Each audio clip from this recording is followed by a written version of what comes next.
My name is Makiko Nakamuro, and from the Faculty of Policy Management at Keio University.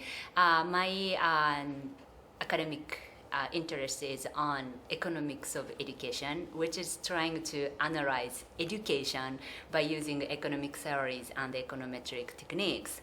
The reason why I chose this field of study is perhaps coming from some working experiences at the World Bank. I actually used to work for the regional department of Eastern Europe and Central Asia, where the government invested a lot of money into education sector. And however, unfortunately, it doesn't always, successful in that region. Probably there are a lot of reasons, but the question is why, So I just wanted to pursue this research topic in PhD study. So, before working for the World Bank, I used to work for the Central Bank of Japan here in this country as a macroeconomist. So I find that education is really interesting. So I just turned into my academic career from macro to micro.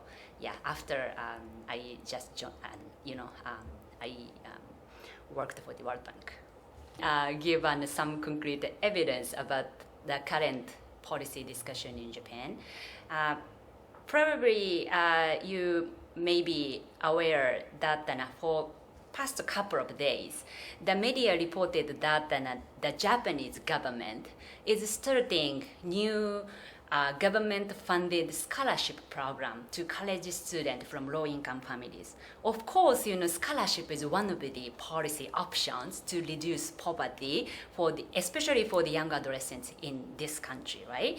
And I participated in some formal meeting at the government of Japan, and I found out, a lot of people had a lot of different opinions on this scholarship program.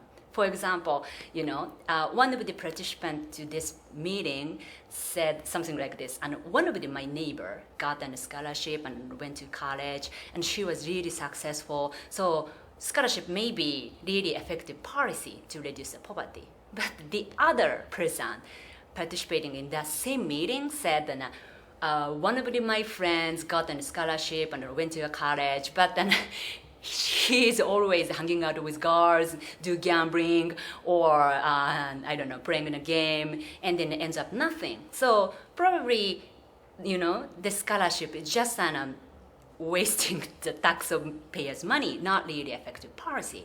And I thought, which one is actually true? Probably those observations are actually right. However, even if we continue those discussions, we couldn't reach any conclusions, right? So in that situation, we need an evidence based on the rigorous evaluation procedure and the representative data set.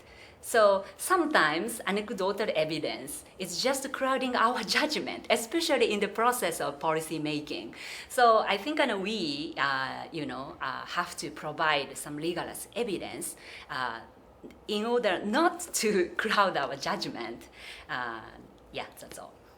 I think there are really there is something in common between the situation in Japan and in developing countries, which is really severe resource constraint. For example, think about our country's case. The government deficit is twice as much as our GDP now, right? So, of course, the investment in education is really important because it's an investment for the future.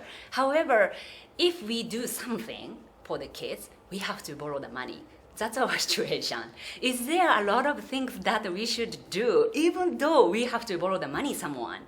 So we should think about it. So I think an evidence-based policy making or the impact evaluation let us, allow us to think about more efficient resource allocation in education. That is really important idea, especially for us under the really severe limited resource constraint.